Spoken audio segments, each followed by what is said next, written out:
Um,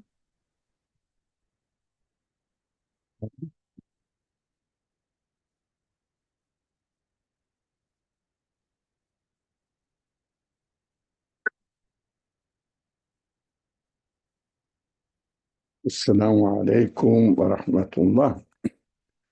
أعوذ بالله من الشيطان الرجيم. بسم الله الرحمن الرحيم. رب اشرح لي صدري ويسر لي أمري واحلل عقدة من لساني يفقه قولي واجعل لي وزيرا من أهلي هارون أخي اشدد به أزري ويشرك في أمري كي نسبحك كثيرا ونذكرك كثيرا إنك كنت بنا بصيرا. اللهم علمنا ما ينفعنا وانفعنا بما علمتنا وزدنا علما وارنا الحق حقا وارزقنا اتباعه وارنا الباطل باطلا وارزقنا اجتنابه. لا حول ولا قوة إلا بالله العلي العظيم، وصل اللهم على محمد وعلى آله وأصحابه وأتباعه وسلم. ربنا اغفر لنا وارحمنا وأنت خير الراحمين. آمين والحمد لله رب العالمين. Inshallah, we will continue to study the section Furqan, 25th section of the Quran, and we studied up to verse 38. So I will read the verse in its original language. أعوذ بالله من الشيطان الرجيم. وعادا وثمود وأصحاب الرس وقرونا بعد ذلك كثيرا وكلا ضربنا له الأمثال وكلا تبرنا تدبيرا. Translation says, as we did for the people of Ad, Thamud, and Ras, and many generations in between. To each of them we gave warnings, and each of them we destroyed completely. Now, this kind of verses not easy to study and to really face with because loss of thread. So it may be, it may need, this kind of verses need a little bit why the Quran speaks in this way, discuss on these topics. So my first question was, the answer is obvious, but still I want to emphasize the importance of it because there are many, many, many comments made on these verses as if having knowledge about these people, where they lived and when they lived and what happened to them. Uh, I wanted to just draw our attention that these are not important. If you know that they were in Africa, so what? In somewhere in Arabian Peninsula, so in Asia, so, I mean, and they were in 12th century, no, before 15th century, or after. What am I going to do with them?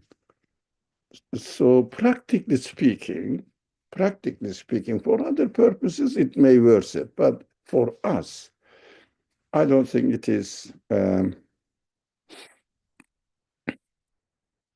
mentioned in by their names. And also, there are many, many different narrations, kind of speculations read through the commentaries on Torah tradition, how reliable they are.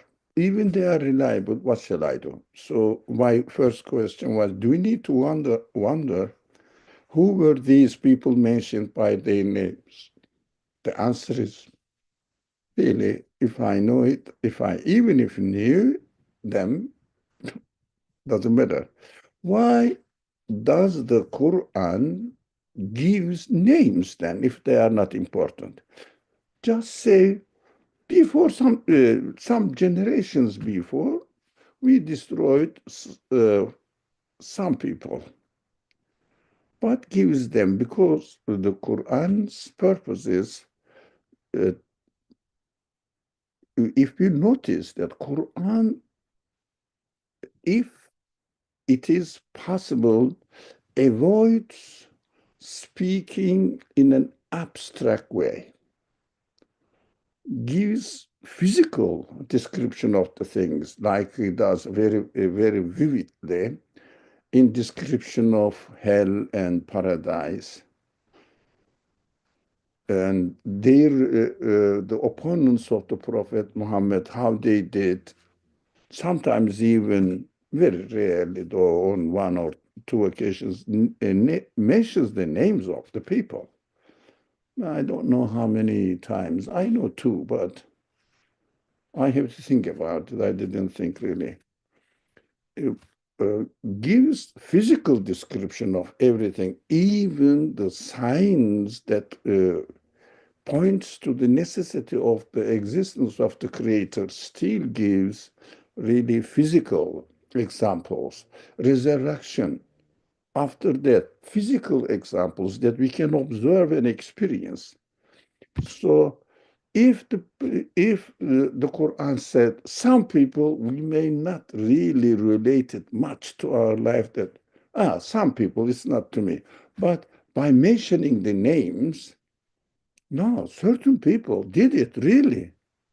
So that I will take lesson from the warnings to me, as the reader of the Quran right now. Ah, although I don't know who they are, but they are mentioned by name. So vivid description. Very, you can visualize it by name, even although you don't know who they are, but by name. Some people call these people that people. On this perspective, we have to understand that the Quran is giving us a picture, a scenario which we can visualize it and keep it in our imaginations, that some people really uh, deserve this, and wonder what they have done. That is, in this respect, we rather than wondering who they are, but we understand the literature value of the Quran, and also Quran is speaking to human capacity according to their capacity. In this respect, we understand that mentioning the names are really useful for me, for practical reasons. Now, the question two, do you think the events some people call natural disasters may be a sign that God is angry with us when we don't acknowledge Him? Any kind of natural disasters? Or can we just really say that these people are destroyed by natural disasters? I mean, can we call any event existing in this world, before or now, whether we like it or not, as natural disasters? Can we call them natural disasters? An answer. I would say no, because of the connotations of what natural indicates there, as if happening by itself, randomly, by its own will, No, as if matter is deciding. Yeah. no. Thank you. So the natural infers it happens by itself for no age with no agent. So, but disaster side is that is obvious. natural, I mean, if I call natural disasters, and also it infers to the meaning of good creations or natural goodnesses, if you like. So if someone can explain the existence of anything in the world as naturally happening, accidentally to be in this way, the universe is a natural event, for example.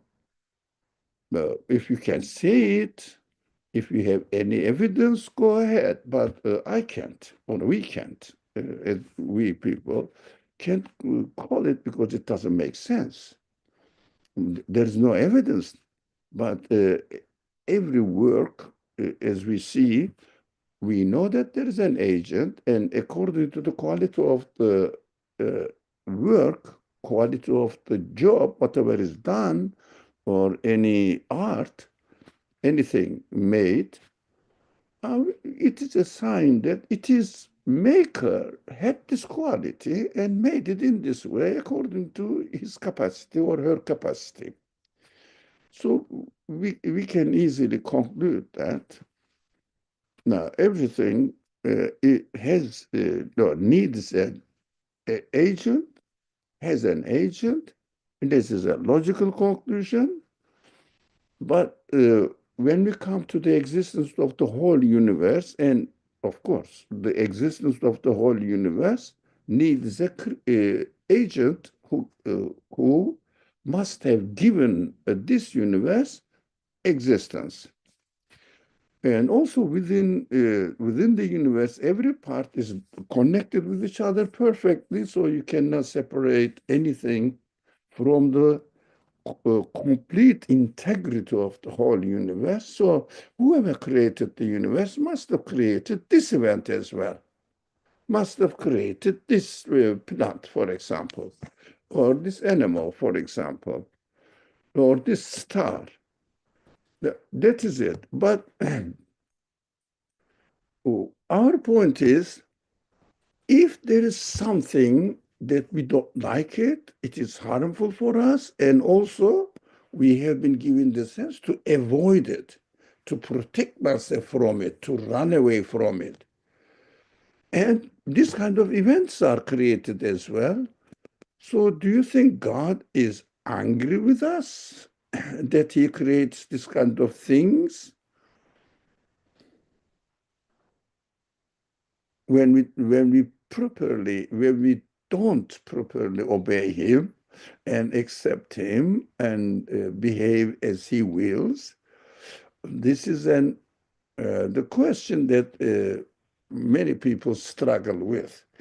So we are not going to talk about evil problem, or the people call it evil problem. So is there any evil in the universe? That is not our subject. But do you think these people are destroyed by this kind of events? For example, everywhere something happens and some people, for example, lose their lives and also receive some damage, their properties are damaged. Now, do you think this is a special event created for these people, or these events are taking place right now also can be categorized as what mentioned in the Qur'an? I think we cannot separate them. We shouldn't separate them because I would like to hear your opinion first. Why we cannot separate them? Any answer?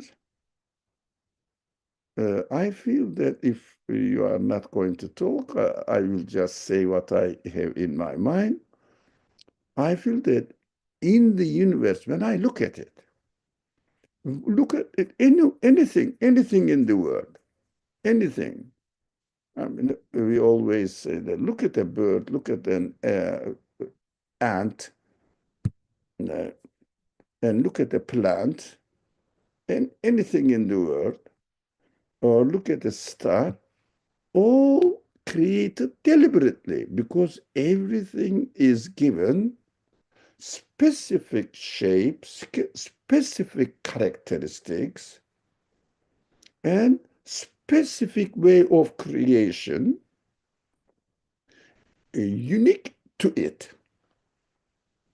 So if everything is specifically created, so whether these people destroyed, as some of them describe it in the Quran, how they are destroyed, some of them are not described. It doesn't matter whether these people are described in the Quran, how they are.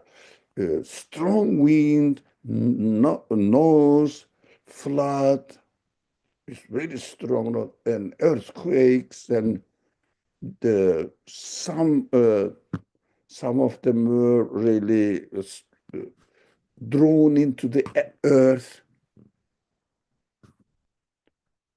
Okay, it happens, always happens. So we have to take it in general terms. Whatever happens in the world is deliberately or must have been created deliberately for a purpose. So I shouldn't really wait that a special event will happen that, for example, God forbid, but let's say, okay, Australian continent sunk into the sea. Oh, it is a special creation. I would say everything is special. This is also special. But these people are treated particularly. No, to me, my understanding, because yes, they are physically destroyed or harmed in their physical beings, but I take the lesson from it as well. Now, especially nowadays. So it is a lesson for me as well. We gave warnings, as I underlined it. It is a specific event for me too. So it could have been in the area where I am. Who can save me? If the creator of the universe creates the same thing in the area where I am. So it is a lesson for everyone. That is why every event should be taken as a lesson, as a means of teaching me, warning me, be careful.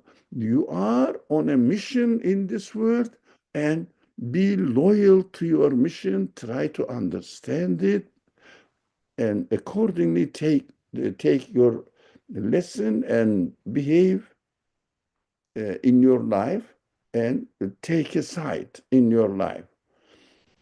Everything is good or bad to me. No, but some specific events are created. I would take it not that God angry with me. God angry with me. This is a problem. Some people may not feel it comfortable understanding it in this way. From my perspective, I may take it then it is a sign that God is not happy with me because I am not really behaving as I am supposed to be or to behave. I can take it from my side, but I cannot say that this is the anger, it is the wrath of God. Although some verses may be understood in this way, for example, in Fatiha, it says Mardub, those people who deserve to be, how do you say, God's anger. Some people translate it. Now, do you understand that those people who are cursed upon, if you like. But it is not from God's cursing them. I deserve to be in this position. Even God is trying to teach me that I have to behave myself.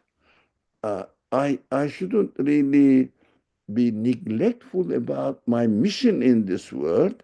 I can take it from my side, and God is angry with me from my perspective.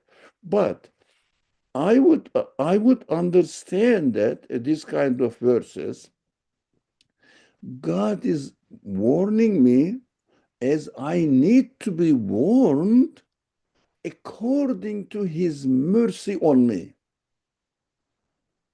For example, sometimes very loving, compassionate mother warns his child, her child, and maybe sometimes she may give a slap on his back, or the baby's or a child's back, but from the perspective of the child, mother is angry with me.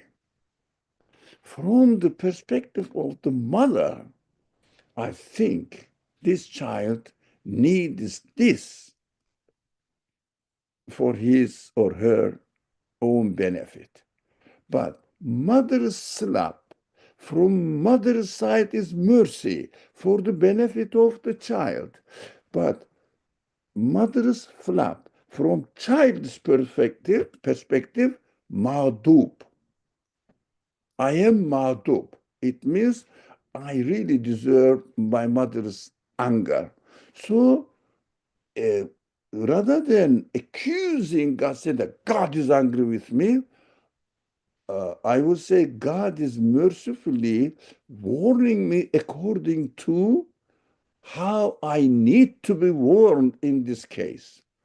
Did I make sense?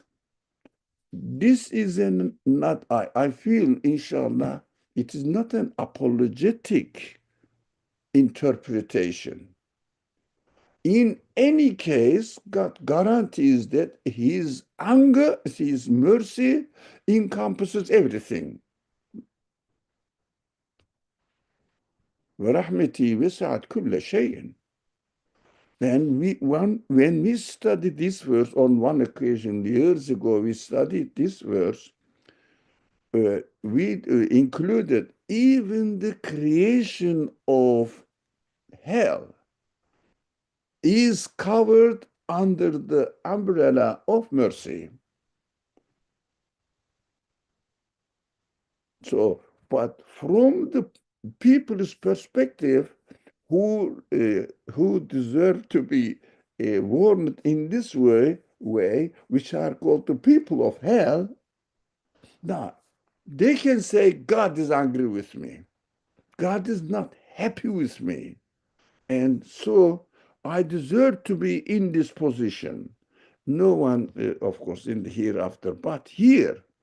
For example, what happens if someone denies his or her creator and reduces his life as a natural being?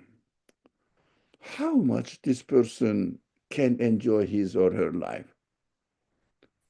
We always talk this, it contradicts human expectations, human feelings, and this person always suffers from non-existence at the end of the road of life.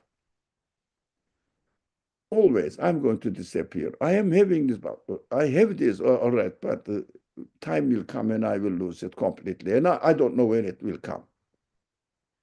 We gave this typical example, and then I really like it because it is very descriptive and real, that no one can say that.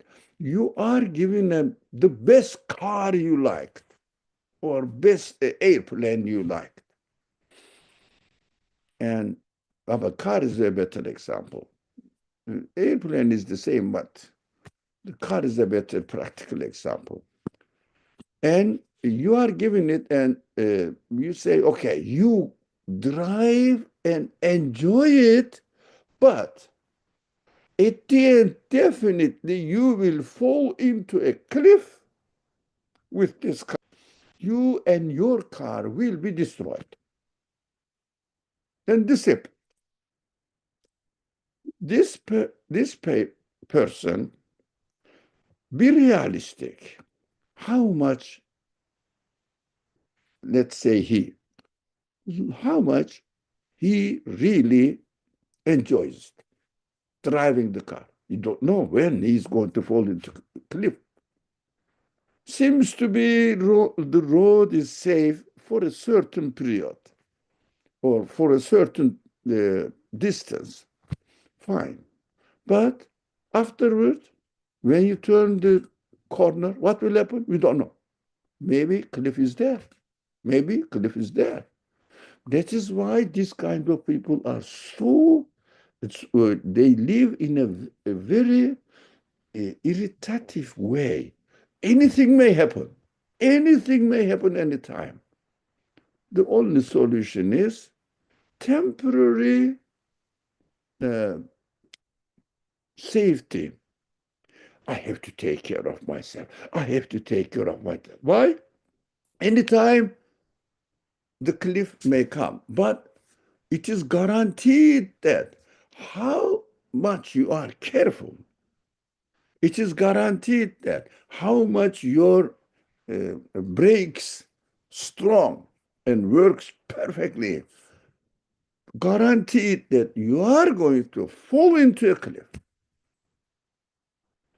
Now, this is mercy. Why? You are not created for this world. Notice that. So you are created by a conscious, merciful being, created you in this way, so that you should never, ever forget the mission, your mission in this world. So, because your existence in this world is not forever. You are created for an eternal life. Get ready for the eternal life by acknowledging who your creator is, which kind of a creator he is. Just try to understand. And he is the one who created you, provided all these facilities for you. That is why we have to understand that. For example, the time of death, the moment of death, is not known to anyone, but for sure everybody knows that this time will come anytime. It's a beautiful way of creating that. We should never, ever lose ourselves as if in this world life, as if it is the only life I am experiencing in my whole existence. It is a beautiful education. I have to bear on always in mind that I'm not created for this world. I'm not created for this world. But how about death? It's nothing. Why? It's just a transportation, transferring the place from one rented property to another perfect, permanent property, not rented temporary property. If you have this consciousness, you get rid of the fear of death. You will be always enjoying your existence because you know that when I go there, so I will go to the terminal A or B. From there, I will take on an airplane and go my permanent residence, which is no problem at all for me because my creator is a compassionate one, powerful one, who is the creator of the universe. Feel security in your existence.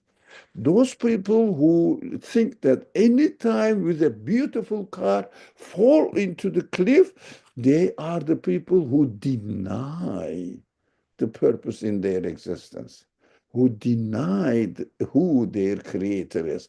They are naturally happened. They are going to naturally die and disappear, not die, disappear.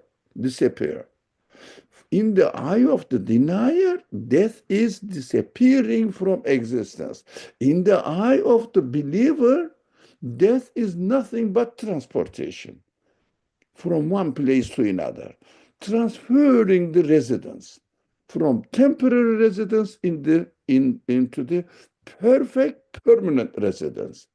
So believers don't fear death.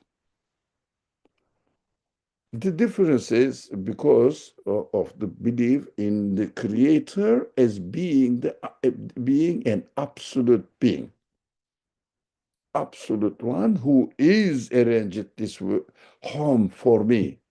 This is it. Look at the universe. How amazing! This is a temporary place, temporary, just mixed up with some problems. Inshallah. So, when we read this kind of verses, people really either lose in the historical information, which is not reliable, cannot be proven at all. There is no evidence at all. Whatever they say, I keep reading them, meaningless, because they are not guaranteed, one, not really confirmable, no evidence, and also speculative interpretations. So I wonder why God keeps giving the names of certain people, and we discussed this to make us able to visualize them and make them a real event for us. That is not the people's position, but certain people mentioned by name were destroyed. Am I doing the same thing? And also this kind of warnings are given to us if we reject the message. If we don't reject the message, these news do not disturb us. But it is always a warning that I may fall into the position of these people. I have to watch out. Take care of my responsibility seriously. So we have to understand these verses rather than being apologetic and, how do they say? Sugarcoating? No, I don't think so. By saying that Creator is always merciful, I'm not sure. It is, look at the universe. But as far as I am concerned, there is a special treatment that keeps warning me. Beautiful, I need it, because I know from my personal experience that I forgot it if there is no warning at all. So this is an interesting way of understanding this kind of verses, and I really am personally satisfied with it. From my perspective, it is really warning and, if you like, wrath of God. From my perspective, from his perspective, mercy. A teacher gives, let's say, 0 out of 100 for a person who does nothing. Example. And another person gets 100 out of 100. Now, a person who gets 0, from his perspective, my teacher showed me that he is not happy with me. From student's perspective. From the teacher's perspective, this person needs this warning. I shouldn't cheat him by giving 50 out of 100, just to make him feel good and successful.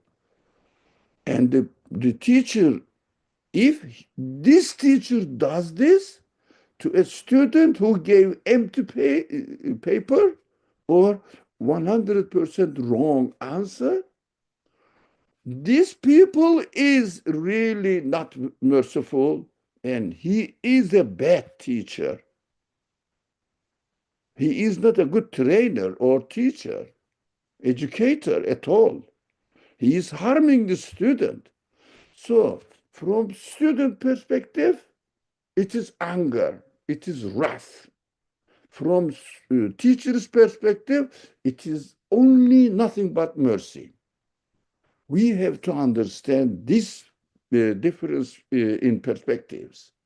Then we can read the Quran, we will see that any event described in the Quran which happened in the past generations, who rejected the message and denied the Creator, how they were really treated, horrible destruction of the whole city or whole town, whatever. And we have to say, yeah, this is nothing but mercy.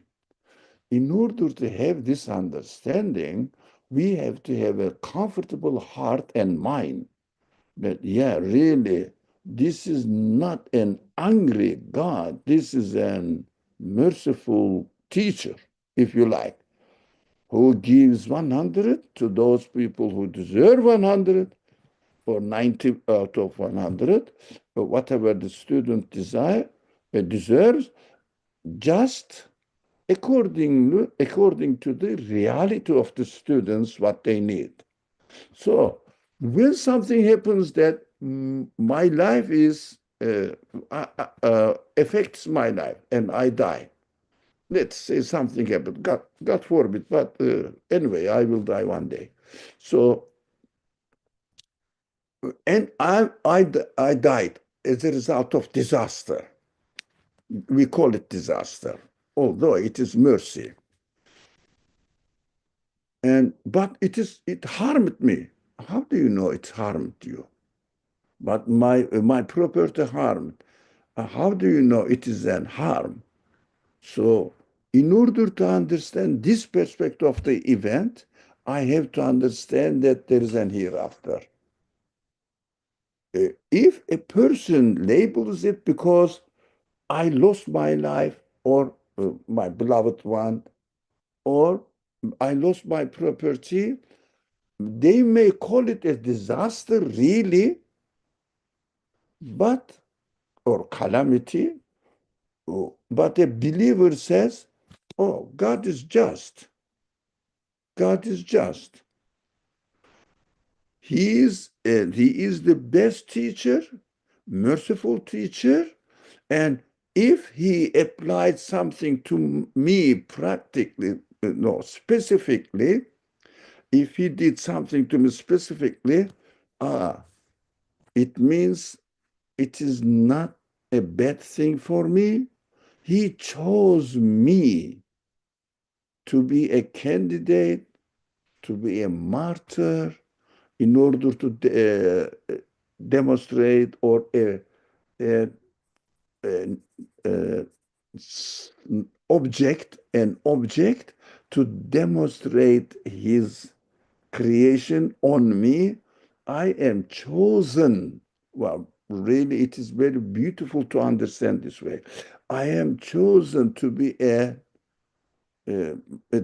martyr, so that God's merciful teaching, warning to those people who need it will experience it on my being, or being damaged, if you like, from the creation, according to the definitions of this word. I am damaged. I am damaged according to the definitions of this word. But in fact, I am totally saved, so that in the hereafter, God's justice will recompense it. Those people who don't believe in the hereafter can ever, never make sense of this, as they call it, if they don't believe in the hereafter, as they call it, natural disasters, calamities. They have to call it calamities. A believer should never call it calamities. The Quran says musibah. Let me see. Anyone knows Arabic among us, as far as I know? All right. That Sarah knows, as far as I know. Ayşe Nur may know. Some of you, Ma knows, Sarah knows. Sure, there are some people. Yeah. What is the meaning of musibah? The root word is sabe yasubu. Huh? A sabe yusibu, what really hits the point? It means when you play dart, I don't know, I've never played that, but you hit the 12, that's what I see the pictures. Hit the 12, that is musibe, hit the point. The sabe hit the point, purposefully hit the point. How can you call this disaster? Something hits the point, and the point is you in this world. So the Quran says, وَإِذَا أَصَابَتْهُمْ مُصِيبَةٌ قَالُوا إِنَّا لِلَّهِ وَإِنَّا إِلَيْهِ رَاجِعُونَ. So when a musibah, something really hits the point, hits them particularly, they say, oh, we came from God, He created us, and we are returning back to Him. It means He took us back. He is the creator. And why a creator, the one who creates the universe, should do a crazy work? Now, look at the universe. Is there anything crazy in the world, in its creation? So hit the point, do something, and destroy his work. It must be really completely out of mind. And we look at the universe. Is there anything that shows that the creator of the universe sometimes goes crazy and out of mind, becomes out of mind? So we have to understand this. Something directed specifically to a target. Yes, Ziba. Thank you very much, Ziba. I didn't know whether you know Arabic or not. Thank you very much. Whatever it is, yeah, that is a good definition of it. Something directed specifically to a target.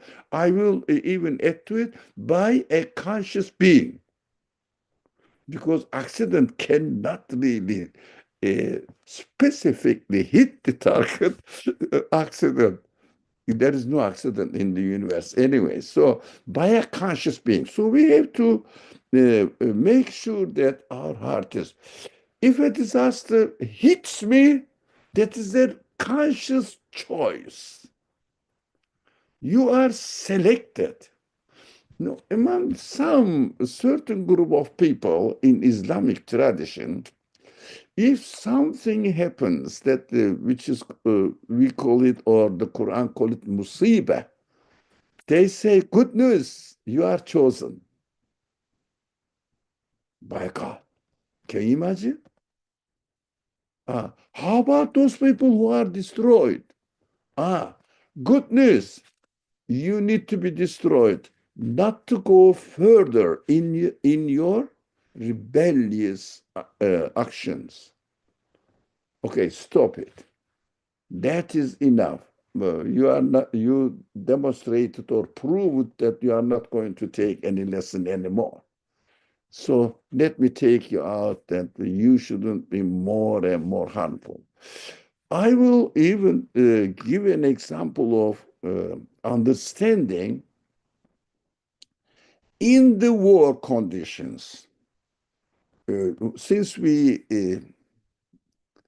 really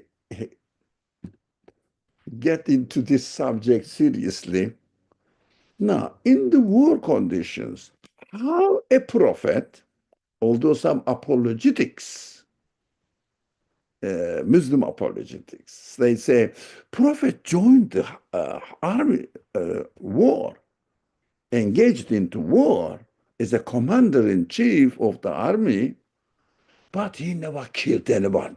No, I don't know. No one can prove it. It is a war condition. Why do they say that? Oh, it is bad to kill somebody who attacks you to kill you, and the prophet cannot do it. That is the wrong description of, in war conditions only, physical, bodily attacking conditions. Only bodily attacking conditions, killing the enemy who is trying to destroy you because of your belief, not because you have harmed him. No, because just you said that there is one God and don't worship anything else. So if you keep worshiping anything else, it means accepting anything else of this universe, from a piece of this universe, as to be the source of existence of anything, then it is wrong. You will deserve punishment. Be careful in your next word. Just because you said this, not because you harmed them physically. They are trying to kill you and attacking your body. Not only ideologically attacking your ideology. Okay, you can say anything you want, because I'm not afraid of your criticizing my message. Because I'm absolutely sure that if anybody has a good intention, will definitely understand that this message is correct, saying something truth. But they are attacking bodily now. By destroying your body, they think they are going to destroy your ideas, your message. So they are attacking you physically. Watch out now. And believers are encouraged in the Quran to kill them. Now, what does it mean? There are many verses. Not many though, but more than once. So defend yourself, push them away as they pushed you away from your land, and protect yourself when they attack. And prophet encourage the people to kill, for example, this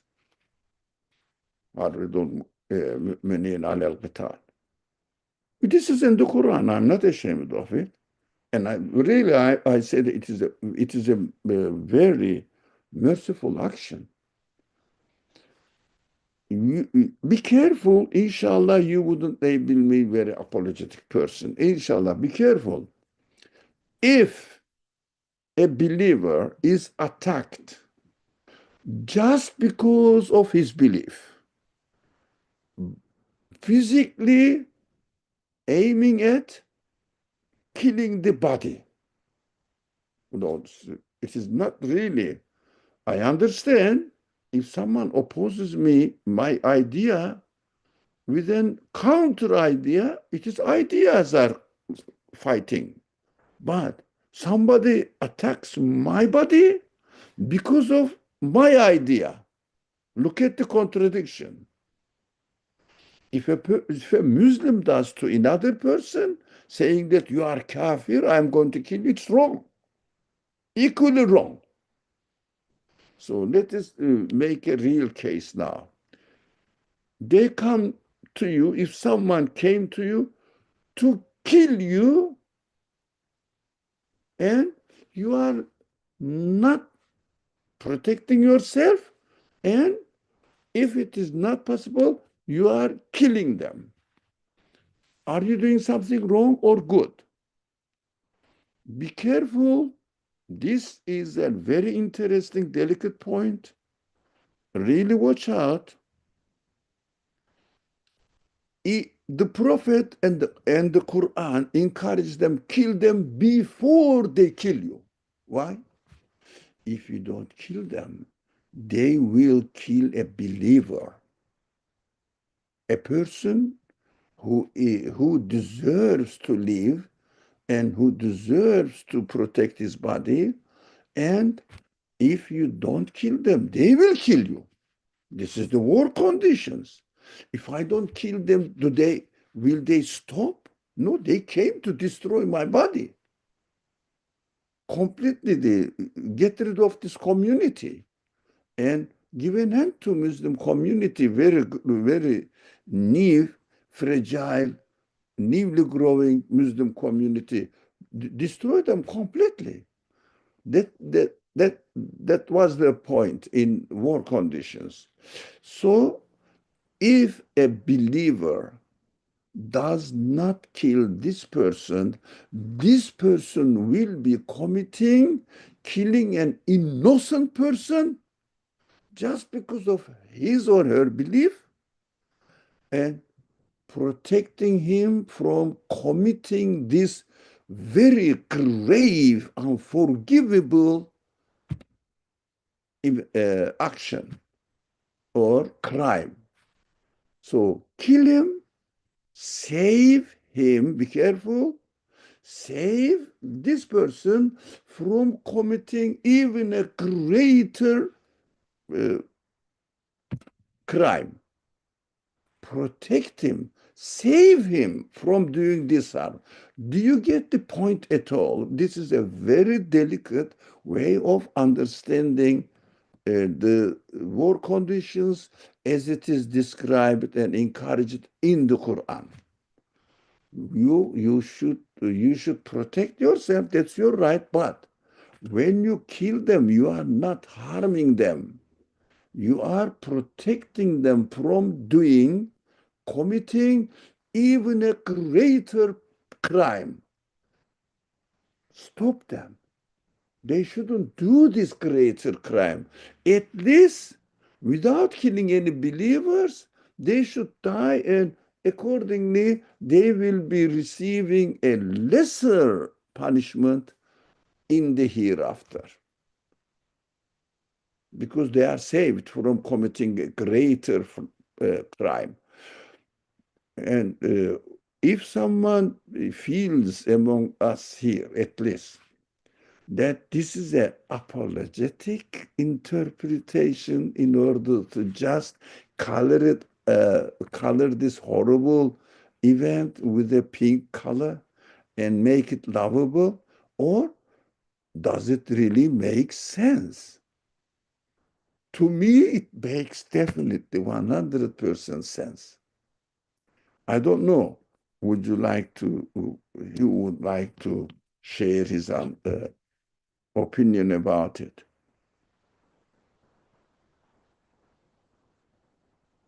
No one? Okay. I'm not going to force. Think about it. Think about it. It is a serious subject. Let me see the time. Where are you? Ah,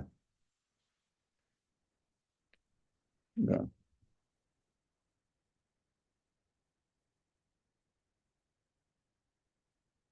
No more, no comment? Okay.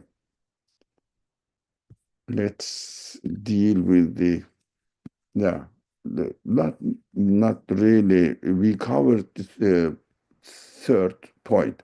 Or these seemingly wrathful warnings are, in fact, God's merciful warnings about the reality of our life on earth. Now, these feelings. It is not a challenge reminding us we always need to be reminded. Now, it is not a challenge, but it is a reminding us we always need to be reminded. That's what we covered today. So, This is now we have a few minutes and we may cover this verse as much as we can. Otherwise, we can continue since you are all quiet today. Okay. Sorry.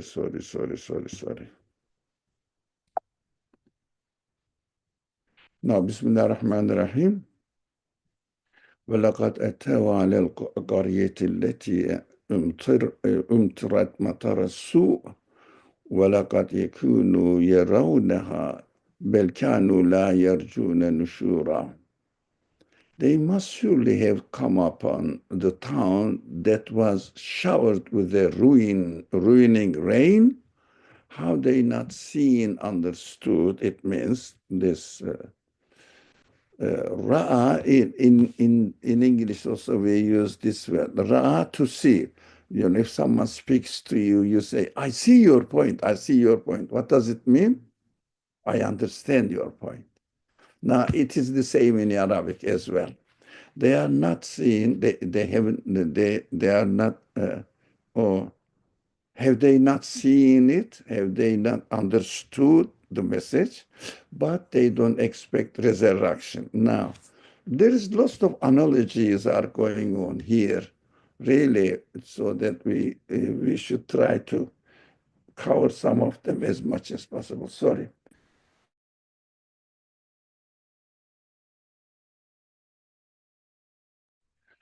By giving detailed information about these examples, the Quran refers to us to our life now and see their examples in our living conditions.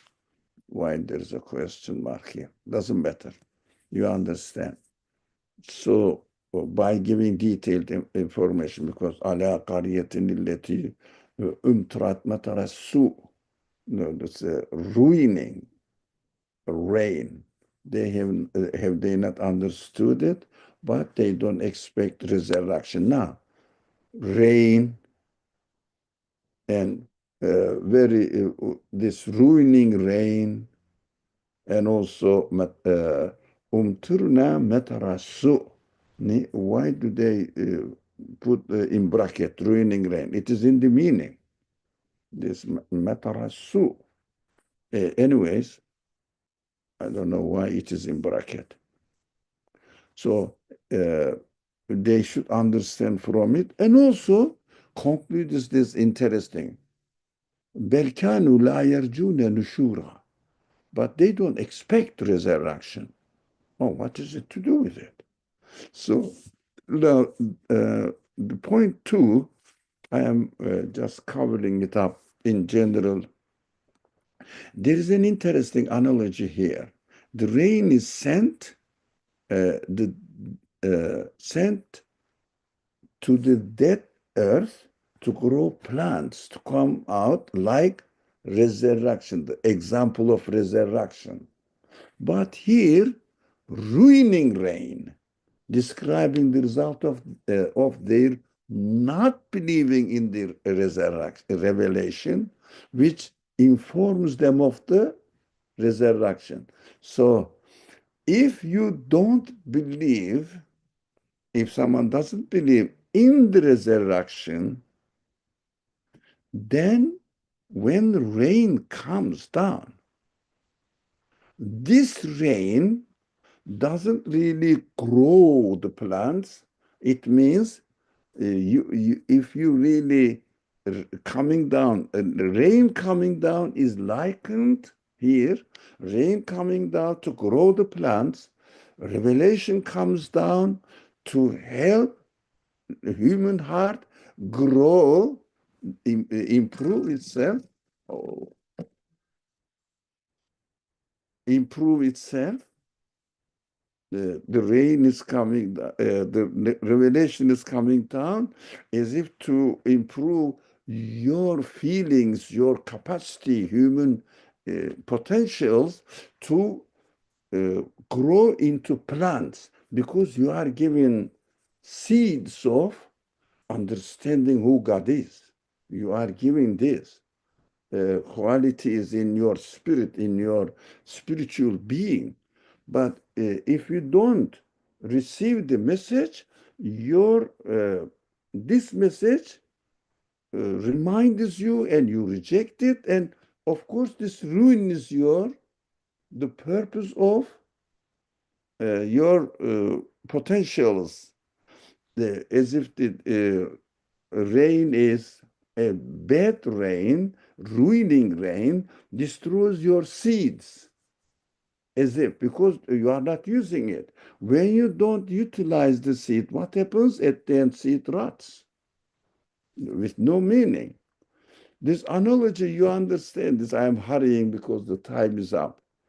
Otherwise, we can continue next week. What do you think? Any idea? I think we shouldn't hurry. What do you think? Anyone? We can continue next week, inshallah. Inshallah, next week. Yeah, that's what I feel, because I feel that it's a beautiful description of, although at first glance, when you read it, you say, what is it to do with resurrection? And we said we destroyed people because they didn't believe in resurrection. Oh, well, if I don't believe in resurrection, why am I destroyed? I'm still enjoying my life, seems to be. So we have to deal with it next week, inshallah. Bismillah ar-Rahman ar-Rahim. Subhanaka la ilma lana. Ziba says continue next week, Edwin. I also want to continue. Wow. Ayşe Nur says, inshallah, I don't know. But inshallah, let's keep the time. Starting time, finishing time, inshallah. Bismillah ar-Rahman ar-Rahim.